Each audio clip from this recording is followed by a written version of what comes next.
One of the most dangerous assumptions you can make in your career is that people see you the way you see yourself. Well, they don't. There is the objective reality of your impact, and then there's your internal narrative. So if you feel overlooked for promotions, or maybe that your ideas are being misunderstood and misinterpreted by others, then that's a symptom of having a latency error in your operating system. You are interpreting a version of reality that exists only inside your head. So today we're going to move beyond self-awareness. Right? Self-awareness is such a common thing that people talk about all over, and we're going to go beyond that because this is something much deeper. And I'm going to be sharing my L.U.C.I.D framework, L.U.C.I.D, and this is my proprietary framework to help you move away from being a victim of your own blind spots to being able to design your presence with precision. So what's the difference between self-awareness and emotional intelligence? Let's begin with self-awareness. Self-awareness is your ability to observe yourself without distortion so that you can choose your actions and your behaviors instead of you being chosen by it. Emotional intelligence is the ability to maintain internal equilibrium, which is also called apatheia, while navigating complex social dynamics. I also call this emotional sovereignty. It is really navigating between two things. Number one is external empathy, where you're decoding other people's reactions. And the second one is your internal self-governance, where you are in control over your own emotions. In the most simplest terms that I can define it, emotional intelligence is the state of having nothing to prove, nothing to hide, and nothing to protect. So now let's dive into the L.U.C.I.D protocol and its L.U.C.I.D, where each component of the protocol begins with those letters. And the first element is L, and L stands for label the mechanism. You see, in order to govern a system, and we're talking about emotional systems, internal systems, operating systems, right? In order to govern a system, we must first understand its components. And this is where you are shifting from subject to object. And it's important to name the beast.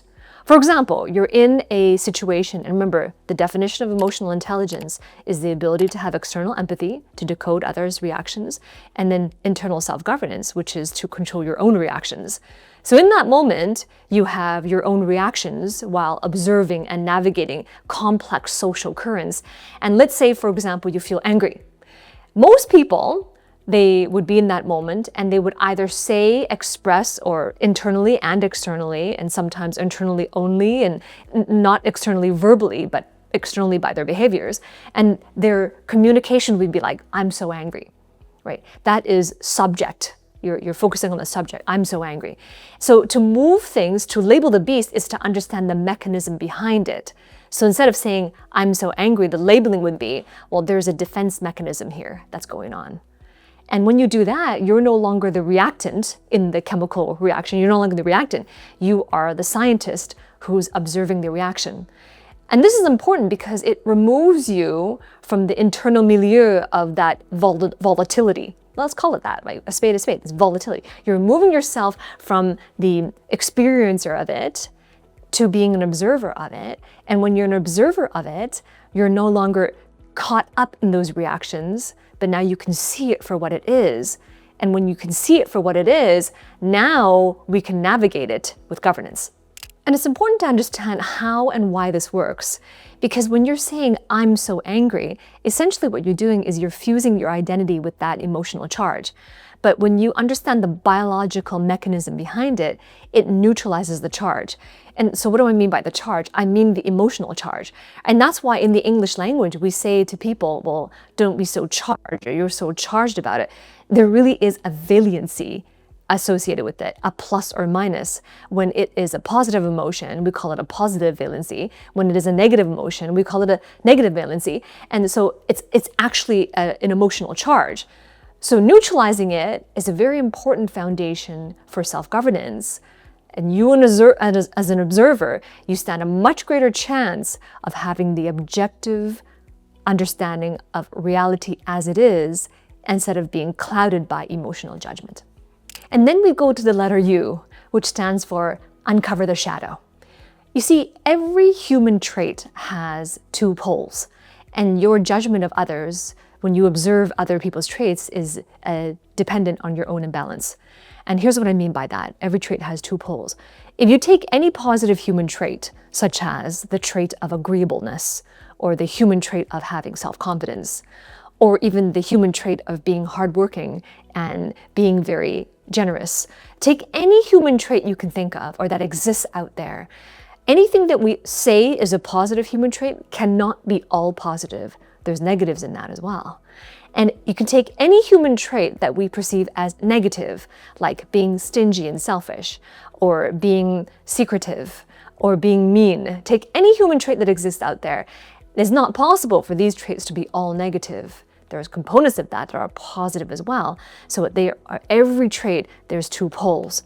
And anytime that you come across an individual where there's something about them you don't like, rubs you the wrong way, and therefore you're more likely to label their trait that they have and say that it's a negative trait, and say that it's a bad trait if there's a moral judgment there, or say that it is ineffective. And it really is a measure of your own imbalance. Because the traits that you see in other people that you dislike or disprove, or maybe that you resent about them, they are all traits that are either repressed or they are disowned in you. So in other words, you're capable of them too, but you've been repressing them, you've not been recognizing them, and you haven't been observing them in yourself. And the law of equilibrium states that the moment we can recognize those same traits we dislike in other people, the moment we can recognize them, realize them, and embrace them in ourselves and not repress them anymore, then we come back to balance. And it's through that perspective balance that instead of having a judgment of other people, because as soon as there's judgment, there's biases, and especially moral judgments on other people's traits, then it prevents us from having emotional intelligence. Why? Because our external empathy is low and we're unable to decode other people's reactions. And as a result of that, we become more polarized in our reactions towards one side, and therefore we lack that self-governance because we're not in control of our own reactions. Instead, our emotions are. So there's a lack of self-governance, there's a lack of emotional intelligence if we have imbalanced perspectives over traits that we observe in others, because they're just a mere reflection of how we see ourselves, the absence or the presence of those traits, and how we feel integrated within them. So the moment you can balance your perspectives, you become more integrated, and as a result of that, you're way more likely to be able to build equitable relationships that are meaningful and have fair exchange.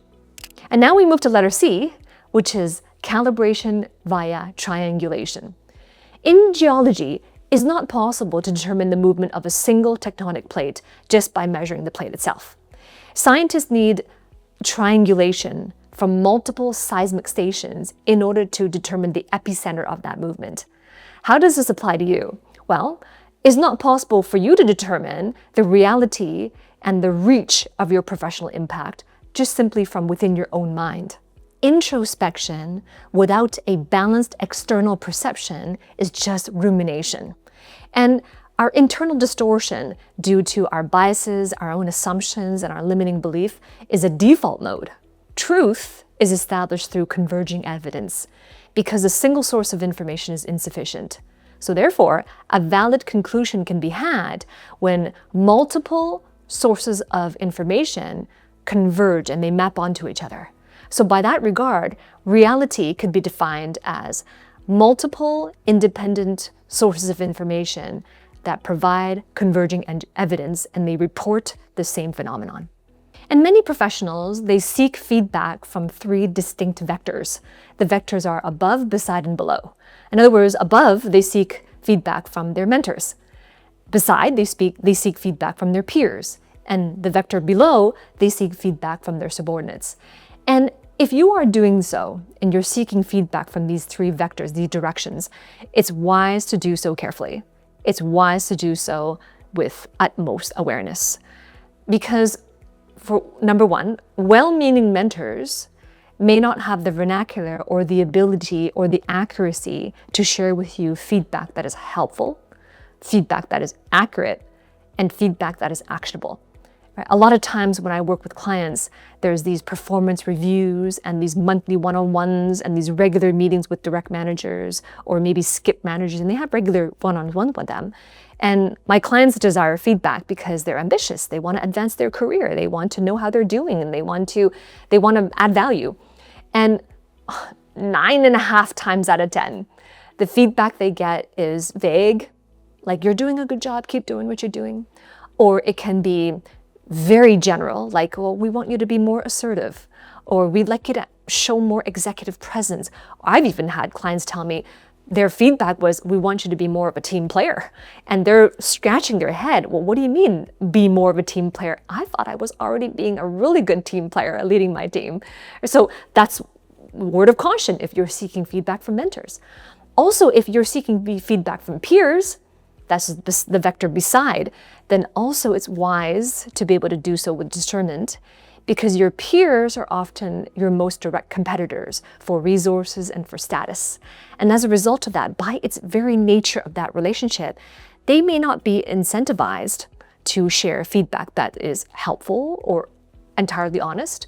They may have incentives instead to avoid conflict with you, and they may be more incentivized to want to avoid hurting your confidence and to be blamed for something. Right? So this is important to understand these drivers. And lastly, if you're seeking feedback from your subordinates, from your direct reports or people who work with you on the team that you lead directly or dotted line reporting, then also a word of caution, because you're seeking feedback from individuals who may not have had experience at all giving helpful feedback. You're asking someone more junior than you to give you feedback on something that's actionable. And as a result of that, they may not be able to do so, not from their own fault, just they haven't accumulated enough experience to do so. And secondly, if they report to you, if they're your subordinate, they have a lot of fears associated with being honest in their feedback. And as a result of that, the incentive is not there for them to give you feedback, and for them asking them for feedback from a boss asking their direct reports for feedback. Often, not always, you can have an incredible direct report, but oftentimes there is awkwardness associated with that, not knowing what to say, fear of saying the wrong thing, and fear of being reprimanded for giving certain types of feedback. But regardless of where you've been seeking feedback or hoping to have received feedback, people are busy. And they're often so busy that they just don't have the mental bandwidth or the care to apply in order to give you that calibrated feedback. And even if you've received well-earned feedback that is calibrated, it's thoughtful, it's actionable, and it was the person giving you the feedback, it was their honest feedback of you, our biases get in the way. I mean, oftentimes we're moved by praise and criticism. When the feedback is praise, we tend to latch on to that, and we choose the feedback that makes us feel better about ourselves, and we choose that and focus on that. And for the feedback that reads as criticism or areas of improvement, oftentimes we ruminate on that and we feel bad about that, and that causes all sorts of emotional imbalances and volatility. And that is the whole ecosystem of feedback. It's a really difficult one to navigate. So then the question comes, well, what do you do to receive the proper calibration so you have clarity and visibility and precision on how you're really doing? And this is all so that you can elevate to your next level, however you define it. The way to do that is with 2 parallel actions. The first action to do in parallel is to ask yourself awareness-inducing questions. And it's important to ask these questions in all areas of your life, not just your career. And I always tell my clients, career is only one aspect of your life. It's not your whole entire life.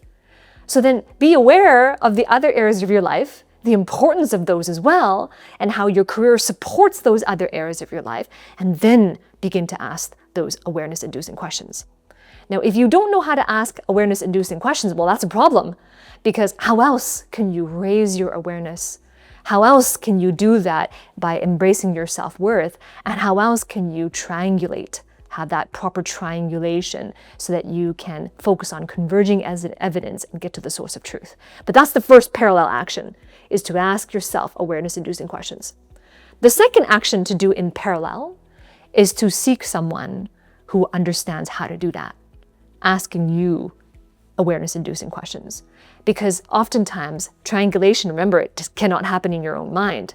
But if you're already asking yourself awareness-inducing questions, then you get to a point where, okay, I think I've asked, what more can I ask? I think I've asked them all, but I'm still not where I want to be. What else is there? What more is there? So this is important to ask someone, to work with someone who has that level of understanding, who could reflect back to you your answers to those awareness-inducing questions, and who can ask you the right follow-up questions so that your thinking is elevated, your perspectives are elevated, and your perception from that perspective also is elevated.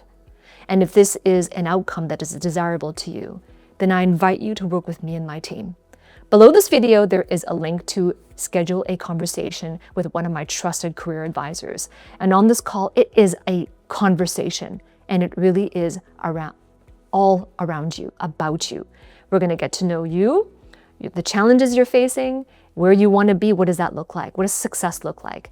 And if it is the right fit, then you'll be invited to join my mentorship, my signature coaching program, where my team and I will be there together to have your back, to be able to ask you these questions so that you can elevate your thinking, your perspective, and your perception. If that is an outcome that is valuable to you because you desire that growth and that advancement, and you want to operate at a higher level altitude, then click the link below, book the call, and I look forward to working with you on the inside. And now we move on to letter I, which is identify inspiring problems. Too many professionals who are educated, capable, and ambitious, they let the problems come to them. What I teach is the exact opposite. You go out and identify and choose problems that are inspiring to you. You see, when you choose inspiring problems as a result of your highest values, you're more likely not just to solve the problem well, but you're more likely to see these problems as a seed of opportunity. And therefore, your mind is prepared for greater and bigger opportunities. And moreover, when you choose inspiring problems and you set out on a path to solve them, you're more motivated to be in that journey. And that's extremely important. Most people focus on the end, where I want to achieve point B, I want to get there. But the journey is harsh. The journey is difficult. You see, if the journey is that difficult and is that harsh, the outcome doesn't even matter anymore. But if you enjoy the journey and it was meaningful, it had a high productive value, and it was inspiring to you, then even if, I didn't say when, but even if you did not achieve the exact outcome you set out for, it was worthwhile. So choose inspiring problems, and when you do so, you develop a greater motivation to stay on that path to the outcome, and you also develop greater self-awareness and resilience. And finally, we move to the letter D, which means disidentify from the ego. You see, many people who are out there and well-intentioned, they have a misbelief that their self is tied to their thoughts, tied to their emotions, tied to their roles, their reputations, and so on and so forth. That is a delusion of the mind. And many professionals get stuck in their journey of advancement because their identity is tied to their performance. When you disidentify with your ego, that's when you truly understand who you are and your true values. And it's important to understand your true values, not some politically correct version of them, or not some version where you believe that's what you should say, or that's what you believe you should value, but your true, authentic values. And that's because your values are fundamental aims that motivate your actions. They structure your perceptions, and they arrange your psychological hierarchy. Your aims are there, and whatever your aims are, and the order in which they are in your true values, that's how you live your life. And that's how you will continue to live your life. Your values, which are your fundamental aims, they shape your whole perception of reality itself, what you see and experience the world. When you're clear on your values, you're clear on who you are, and you are unified when your values are aligned with your daily actions that serve your highest aims.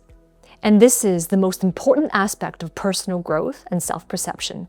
It's when you enter voluntarily into a process of transformation where you are willing to let old values die so that you can give birth to new and better ones.